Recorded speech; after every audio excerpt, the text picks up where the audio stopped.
வருங்கால அரசு அதிகாரிகள் அனைவருக்கும் மிகப்பெரிய வணக்கங்கள். நான் தான் உங்கள் எஸ்பி வீரன்.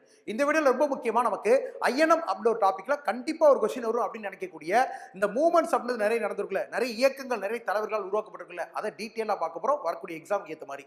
ஸோ இந்த வீடியோ அப்படின்றது போறதுக்கு முன்னாடி வீடியோக்கு ஒரு லைக் ஒன்று பண்ணி விட்டுருங்க. அது மட்டும் இல்லாமல் இந்த வீடியோட லிங்கை உங்களை மாதிரி படிச்சு எல்லா நண்பர்களுக்கும் ஷேர் பண்ணி உடனே இந்த வீடியோ அப்படின்றத பார்க்க சொல்லுங்க. ஸோ ரொம்ப முக்கியமா நமக்கு ஃப்ரீடம் மூவ்மெண்ட்ஸ் இன் இந்தியா அப்படின்னு கொடுத்துருக்காங்க. அதாவது நம்ம சுதந்திர இந்தியா அப்படின்றது சுதந்திரம் அடைகிறதுக்காக, யார்கிட்ட சுதந்திரம் அடைகிறதுக்காக பிரிட்டிஷ் கவர்மெண்ட், அதாவது ஆங்கிலேய அரசாங்கம், அதுக்கு முன்னாடி ஆங்கிலேய கிழக்கிந்திய கம்பெனி, இந்த மாதிரி ஆங்கிலேயர்கள்ட்ட இருந்து சுதந்திரம் அடைகிறதுக்காக என்ன மாதிரியான இயக்கங்கள் தொடங்கினாங்க, அது மூலியமா என்ன போராட்டங்கள் உருவாக்குனாங்க, அதை யார் தொடங்கினா, எந்த வருஷம் தொடங்கப்பட்டுச்சு. ஏன்னா எப்படி நம்ம படிக்கணும் அப்படின்னா டீட்டெயிலா தெளிவா படிக்கணும். அதாவது ஒரு போராட்டம் இருக்குதா, அது எந்த வருஷம், யார் தொடங்கினா, எதுக்கான போராட்டம் அது அப்படின்றத நம்ம படிக்க வேண்டியிருக்கு. அதை மாதிரி இப்போ இந்த வீடியோ அப்படின்றத நம்ம பார்க்க போறோம். இப்போ ஃபர்ஸ்ட் பார்க்கும்போது நமக்கு ரொம்ப முக்கியமானதா சொல்லணும் அப்படின்னா நமக்கு 1857 கிரேட் ரிவோல்ட் அப்படின்னு சொல்லக்கூடியதான். ஓகே, 1857 பெருங்கலகம் அப்படின்னு சொல்லுவாங்க. பெருங்கலகம். ஓகேவா, இந்த பிடிஎஃப் அப்படின்றது வந்து பார்த்தீங்கன்னா நம்ம வந்து இங்கிலீஷ்ல வந்து இந்த மாதிரி டைப்ல இருக்கு. நான் வந்து இங்க கையால எழுதுறேன். இந்த எழுதப்பட்ட பிடிஎஃப் அப்படின்றத நம்ம வீடியோ கீழே veranda.racinstitute.in நம்ம லிங்க்ல வச்சிருக்கிறேன். அந்த ஃப்ரீ டவுன்லோட்ஸ்ல டிஎன்பிசி ஆர் எஸ்எஸ்சி கொடுத்து நீங்க ஆல் எஸ்பி வீரன் கிளாஸஸ் பிடிஎஃப் அப்படின்ற ஃபோல்டர்ல போனீங்க அப்படின்னா ஃப்ரீடம் மூவ்மெண்ட்ஸ் இன் இந்தியா அப்படின்னு ஒரு ஃபைல் இருக்கும். அதை டவுன்லோட் பண்ணி பிரிண்ட் அவுட் பிடிச்சோம். எழுதப்பட்ட பிடிஎஃப் அப்படின்னு நான் கொடுக்குறேன். சரியா? ஸோ பெருங்கலகம் 1957 மோஸ்ட்லி எல்லாருமே படிச்சிருப்போம். டக்குனு சின்ன வயசு ஞாபகம் என்ன வரும்? மங்கள் பாண்டேன்ற ஒருத்தர் துப்பாக்கி எடுத்தார், சுட்டாரு அப்படின்னு நம்ம வந்து படிச்சிருப்போம். ஆக்சுவலா அந்த ஸ்டோரி தான் அந்த ஸ்டோரி. ஏன் சார் மற்ற எல்லாத்தையும் கழகங்கள்னு சொல்லி சொல்றோம், இது பெருங்கலகம் சொல்லி சொல்றோம் அப்படின்னா இப்போ நமக்கு கோல் கிளர்ச்சி, சந்தா கிளர்ச்சி, இண்டியோ கிளர்ச்சி இந்த மாதிரிலாம் படிச்சிருக்கோம். அப்ப இதெல்லாம் ஒரு பகுதியில அந்த பிரச்சனை என்னவோ அதுக்காக மட்டும் நடந்திருக்கு.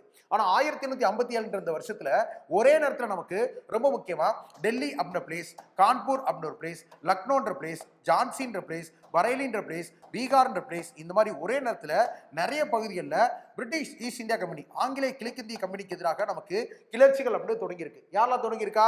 நமக்கு ரொம்ப முக்கியமா இரண்டாம் பகதூர் ஷா அவர்களை சொல்லலாம், மங்கள் பாண்டே அவர்களை சொல்லலாம், குன்வர் சிங் அவர்களை சொல்லலாம், நானா சாஹிப் அவர்களை சொல்லலாம், ஜான்சி ராணி அவர்களை சொல்லலாம். இந்த மாதிரி நிறைய தலைவர்கள் அப்படின்னவங்க ஒரே நேரத்தில் பிரிட்டிஷ் ஈஸ்ட் இந்தியா கம்பெனிக்கு எதிராக கழகம் அப்படி நடத்தியிருக்காங்க. அதனால இந்த பெருங்கழகம் அப்படின்னு சொல்லி சொல்றோம். ரொம்ப முக்கியமா இது எந்த பகுதியில் நடந்துச்சு அப்படின்னா நமக்கு நார்த் இந்தியாவில தான், அதாவது மோஸ்ட்லி நமக்கு வட இந்திய பகுதியில் நடந்துச்சே தவிர சவுத் இந்தியாவில் இது பெருசா நடக்கல. அப்ப இது ஃப்ரீடம் மூவ்மெண்ட்ஸ்ல ரொம்ப முக்கியமான ஒரு விஷயமா இருக்கு. அதுபோக இந்த 1857 பெருங்கழகத்துக்கு இன்னொரு பெயர் அப்படின்னா சிப்பாய் கழகம் அப்படின்னு சொல்லி சொல்றாங்க. சிப்பாய் கழகம் அப்படின்னு சொல்லி சொல்றாங்க. ரொம்ப முக்கியம், சிப்பாய் மியூட்டினி அப்படின்னு சொல்லி சொல்றாங்க. அது மட்டும் இல்லாம வி.டி. சாவர்கர் அப்படின்ற சுதந்திர போராட்ட வீரர் அப்படின்றவர் இந்த 1857 பெருங்கழகம் அப்படின்னு என்ன சொல்றாரு அப்படின்னா முதல் சுதந்திர போர், அதாவது ஃபர்ஸ்ட் வார் ஆஃப் இண்டிபெண்டன்ஸ் அப்படின்னு சொல்லிட்டு இதை சொல்றாரு. இதெல்லாம் இதுல ரொம்ப முக்கியமான விஷயங்கள், கொஸ்டினா கேட்கக்கூடிய விஷயங்கள். அடுத்து நமக்கு ஃபவுண்டேஷன் ஆஃப் ஐஎன்சி, அதாவது இந்தியன் நேஷனல் காங்கிரஸ் அப்படின்ற ஒரு கட்சி, இந்திய தேசிய காங்கிரஸ் அப்படின்ற ஒரு கட்சி தான் நமக்கு ரொம்ப முக்கியமானது சுதந்திர போராட்டத்தை பொறுத்த வரைக்கும். ஸோ இந்த இந்திய தேசிய காங்கிரஸ் அப்படின்ற ஒரு கட்சி எந்த வருஷம் நமக்கு உருவாக்கப்படுது அப்படின்னு சொல்லி பார்க்கும்போது 1885 1885 வருஷம் நமக்கு டிசம்பர் மாதம் 28 உருவாக்கப்படுது. எங்க உருவாக்குனாங்க அப்படின்னா பம்பாய் அப்படின்ற ஒரு பிளேஸ் இருக்குல்ல நமக்கு, பாம்பே, அந்த பம்பாயில உருவாக்கி இருக்காங்க. உருவாக்குனவர் யார் அப்படின்னா ஆலன் ஆக்டேவியன் ஹியூம் அப்படின்ற உருவாக்கி இருக்காங்க. சார் நான் காங்கிரஸ் கட்சியோட முதல் தலைவர் வந்து பார்த்தீங்கன்னா டபிள்யூசி பானர்ஜியில் படித்தேன் அப்படின்னா நல்லா விஷயம். ஃபவுண்டர் யாருன்னா ஆலன் ஆக்டேவியன் ஹியூம், ஷார்ட்டா ஏஓ ஹியூம் அப்படின்னு சொல்லி சொல்லுவாங்க. அதுக்கப்புறம் கட்சி உருவாக்கின முதல் மாநாட்டில் தலைவராக இருந்தவர் யாருன்னா டபிள்யூசி பானர்ஜி அவர்கள். அது மாதிரி முதல் இஸ்லாமிய தலைவர், ஃபர்ஸ்ட் முஸ்லீம் பிரசிடென்ட் அப்படின்னா பக்ருதீன் தியாப்ஜி அவர்கள். முதல் ஆங்கிலேய தலைவர், ஃபர்ஸ்ட் பிரிட்டிஷ் பிரசிடென்ட் அப்படின்னு கேட்டால் ஜார்ஜ் யூலே. இளம் வயது தலைவர், அதாவது யங்கஸ்ட் பிரசிடென்ட் யாருன்னு கேட்டால் மௌலானா அபுல் கலாம் ஆசாத். லாங்கஸ்ட் பிரசிடென்ட் யாருன்னு கேட்டால், அதாவது அதிகாண்டு காலம் தலைவராக இருந்தவர் யாருனாலும் அதுவும் மௌலானா அபுல் கலாம் ஆசாத். இந்த மாதிரி நிறைய கான்செப்ட்ஸ் அப்படின்றது அதை பொறுத்து இருக்கு. இப்படி இருக்கும்போது அப்ப இந்த காங்கிரஸ் அப்படின்ற இயக்கத்தை உருவாக்குறவர் யாரு? ஆலன் ஆக்டேவியன் ஹியூம் அப்படின்றவர் தான். அவர் என்னவா இருந்தார் அப்படின்னா he was a retired British ICS officer, அதாவது ஓய்வு பெற்ற இந்திய குடிமையியல் பணி அதிகாரி அப்படின்னு சொல்லி சொல்லுவாங்க. அது ரெண்டாவது. அடுத்து மூணாவது சுதேசி மூவ்மெண்ட், சுதேசி இயக்கம் அப்படின்றது எந்த வருஷம்? 1905 1905 வருஷம் அரவிந்த கோஷ் அவர்கள் நமக்கு தொடங்கியிருக்காங்க. இப்போ சுதேசி அப்படின்னா என்ன சார் அப்படின்னு பார்க்கும்போது சுதேசி அப்படின்னா ஒருவரது சொந்த நாடு அப்படின்றது பொருள், அதாவது ஒன்ஸ் ஓன் கண்ட்ரி அப்படின்றது பொருள். அப்போ சுதேசி இயக்கம் ஏன் சார் உருவாக்குறாங்க அப்படின்னா இப்போ நமக்கு 1905 1905 வருஷம் பார்த்தீங்கன்னா நமக்கு பார்ட்டிஷன் ஆஃப் பெங்கால் அப்படின்னு அறிவிக்கப்பட்டிருக்கும். அதாவது வங்க பிரிவினை, பெங்காலை வந்து பார்த்தீங்கன்னா வெஸ்ட் பெங்கால் ஈஸ்ட் பெங்கால் அப்படி ரெண்டா கர்சன் அப்படின்ற வயசுல பிரிச்சிருப்பார். அதை எதிர்த்து இந்தியர்கள் செய்யக்கூடிய ஒரு போராட்டம் தான் நமக்கு இந்த சுதேசி இயக்கம் அப்படின்னு சொல்லக்கூடியது 1905 வருஷம் அரவிந்த கோஷ் அவர்கள் தலைமையில் தொடங்கியிருக்கு. நெக்ஸ்ட் அடுத்தது முஸ்லீம் லீக் ஃபவுண்டட், அதாவது ஆல் இந்தியா முஸ்லீம் லீக் அப்படின்னு ஒரு கட்சி, ஒரு அரசியல் கட்சி. ஓகே, அனைத்து இந்திய முஸ்லீம் லீக் அப்படின்ற ஒரு கட்சி.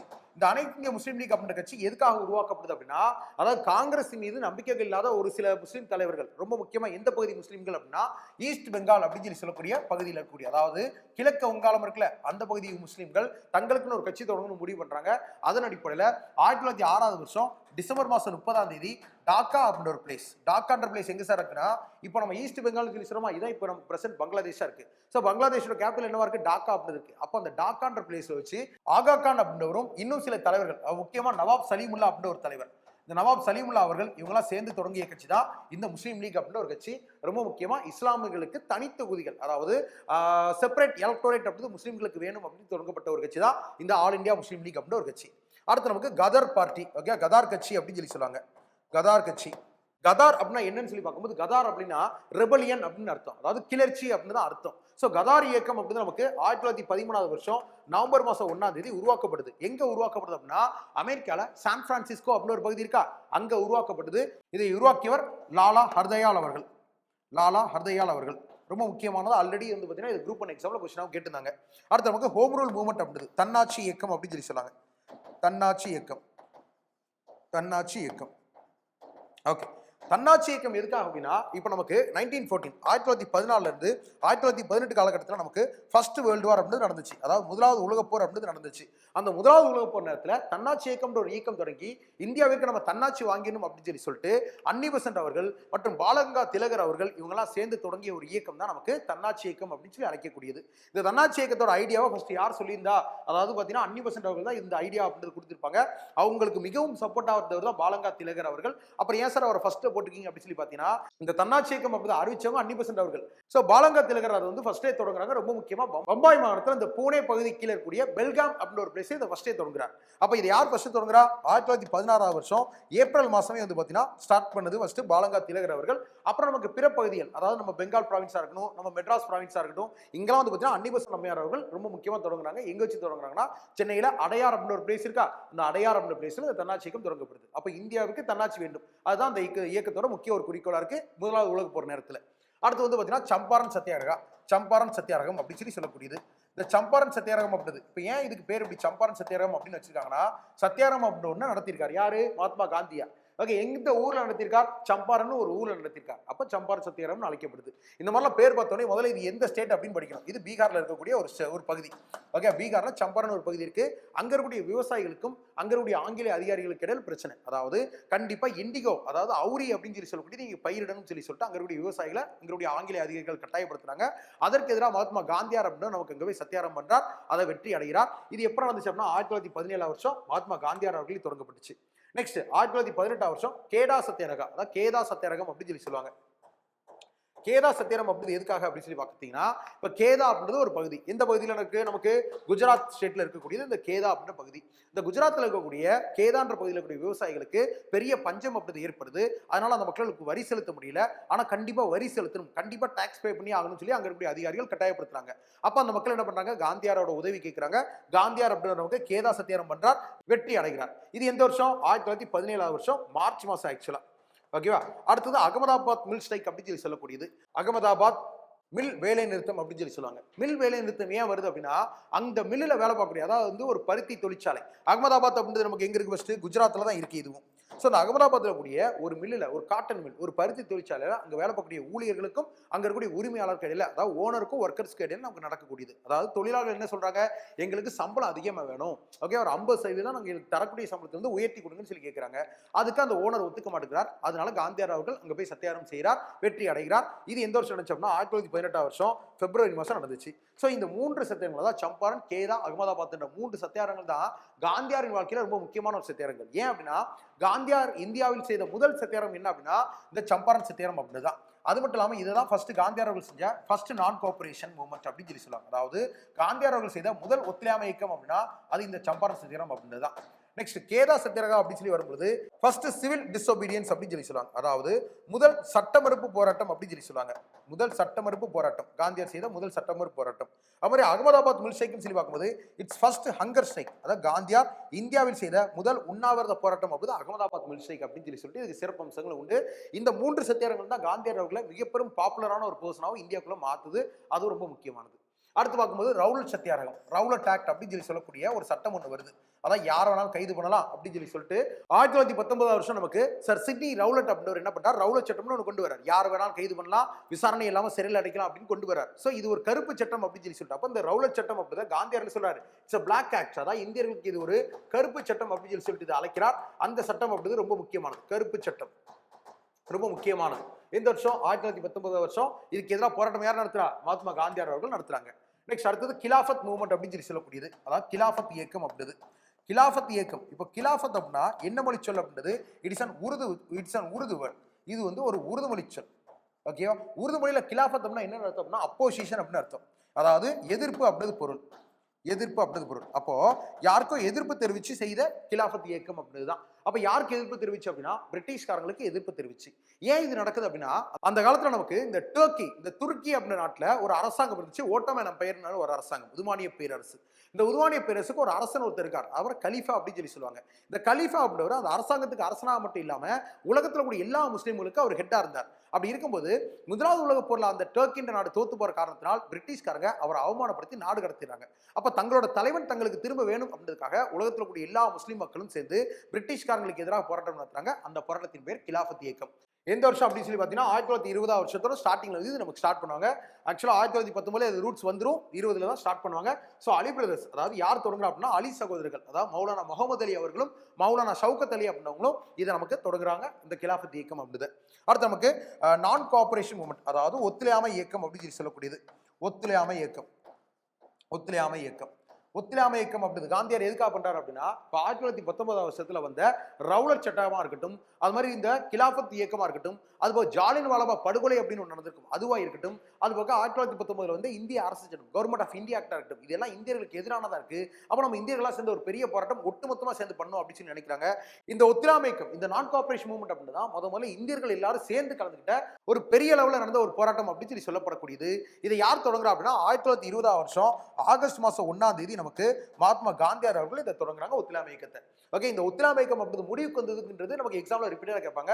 காந்தியார் அப்படின்னா ஏன் இதை முடிவு கொண்டாரு அப்படின்னா 1922 பிப்ரவரி மாசம் 5ஆம் தேதி சௌரி சௌரா சம்பவம்னு ஒன்று நடக்கு. அதுல 22 காவலர்கள் இந்தியர்களால் எரிச்சு கொல்லப்படுறாங்க. அதனால இந்த காந்தியார் அவர்கள் ஒத்துழையாமை இயக்கம் அப்படி முடிவு கொண்டு வந்தார். இது ஒரு முக்கியமான விஷயம். அடுத்து ரொம்ப முக்கியமானது சிவில் டிசோபீடியன்ஸ் மூவ்மெண்ட், அதாவது சட்ட மறுப்பு இயக்கம். சட்ட மறுப்பு இயக்கம் அப்படின்னு சொல்லக்கூடியது 1930 வருஷம் நமக்கு மகாத்மா காந்தியார் அவர்களால் அறிவிக்கப்படுது. எதனால அந்த சட்ட மறுப்பு இயக்கம் அப்படின்னா, காந்தியார் அப்படின்றவர் அந்த நேரத்தில் இந்தியாவுக்கு வைஸ்ராயா இருக்கக்கூடிய இர்வின் அப்படின்றவர்கிட்ட வந்து பார்த்தீங்கன்னா சில கோரிக்கைகள் அப்படின்றது வச்சிருப்பார். ஓகேவா, அதாவது வரியை வந்து பார்த்தீங்கன்னா 50% குறைக்கணும், ராணுவ செலவுகளை 50% குறைக்கணும், அது மாதிரி உப்பு வரி அப்படின்றத நீக்கணும். ஓகேவா, அந்த மாதிரி நிறைய கோரிக்கைகள் அப்படின்றத வச்சிருப்பார். அதை அவர் ஏற்றுக்க மாட்டார். அப்போ இந்த மாதிரி ஏற்றுக்காதனால் சட்ட மறுப்பு இயக்கம் அது பேர்ல இருக்கு. அப்போ அவங்க வச்சிருக்கக்கூடிய, அதாவது பிரிட்டிஷ்கார இந்தியாவில் வச்சிருக்கூடிய சட்டங்களை நம்ம மறுப்போம், அந்த சட்டங்களை நம்ம பின்பற்றக்கூடாது அப்படின்றதுக்காக சிவில் டிசோபீடியன்ஸ் மூவ்மெண்ட், சட்ட மறுப்பு இயக்கம் ஒரு போராட்டத்தை மகாத்மா காந்தியார் 1930 வருஷம் அறிவிக்கிறார். அடுத்து இண்டிவிஜுவல் சத்தியாகிரகம், அதாவது தனிநபர் சத்தியாகிரகம், தனிநபர் சத்தியாகிரகம். ஓகேவா, 1940 வருஷம் நமக்கு தொடங்கப்படுது. அக்டோபர் மாசம் 17ஆம் தேதி மகாத்மா காந்தியார் அப்படின்றது இதை அறிவிச்சிருப்பார். இதை முதல்ல பண்ணவர் யார் அப்படின்றது வேற ஒருத்தர், அதை நான் சொல்றேன் என்னன்னு சொல்லிட்டு. எதுக்காக ஃபர்ஸ்ட் இந்த தனிநபர் சத்தியாகிரகம் அப்படின்னா, நமக்கு 1940 வருஷம் ஆகஸ்ட் மாசம் 8ஆம் தேதி வந்து பார்த்தீங்கன்னா நமக்கு ஆகஸ்ட் ஆஃபர் அப்படின்னு ஒன்று அறிவிச்சிருப்பாங்க பிரிட்டிஷ் அரசாங்கம். அதாவது ஆகஸ்ட் கொடை அப்படின்னு ஒன்று அறிவிச்சிருப்பாங்க. அதாவது 2வது உலக போர் இந்த நேரத்தில் போயிட்டு இருக்குமா, 2வது உலக போர்ல பிரிட்டிஷ்காரங்களுக்கு இந்தியா ஆதரவு கொடுங்க அப்படின்றதுக்காக ஒரு ஆஃபர் அறிவிச்சிருப்பாங்க. ஆனா இந்தியர்கள் அப்படின்னவங்களும் இங்க இருக்கக்கூடிய காங்கிரஸ் கட்சி காந்தியார்லாம் அதை நிராகரிச்சிருப்பாங்க. வேணாம், இது என்ன ஏமாத்திரமா இருக்குன்னு சொல்லிட்டு இது வேணாம்னு சொல்லிட்டு நிராகரிச்சுட்டு அந்த ஆகஸ்ட் ஆஃபருக்கு எதிராக நடத்தப்பட்டதுதான் இந்த தனிநபர் சத்தியாகிரகம். காந்தியார் ரொம்ப முக்கியமா நம்ம பெருசா கூட்டம் வந்து பண்ணக்கூடாது, தனித்தனியா ஒரு ஏரியாவில் ஒருத்தர் பண்ணுங்க அப்படின்னு சொல்றாங்க. அதன் அடிப்படையில் அதுக்கு பேர் தனிநபர் சத்தியாகிரகம் சொல்லி வருது. இதை யார் ஃபர்ஸ்ட் இதை அறிவிக்கிறது மகாத்மா காந்தியார். இதை யார் ஃபர்ஸ்ட் பண்றா அப்படின்னா அக்டோபர் மாசம் 14ஆம் தேதி 1940 வருஷம் பூனேல கூடிய பவுண்டர் ஆசிரமம் அப்படின்ற இடத்துல நமக்கு ஆச்சாரியா வினோபா பாவே அவர்கள் இதை ஃபர்ஸ்ட் பண்றாங்க.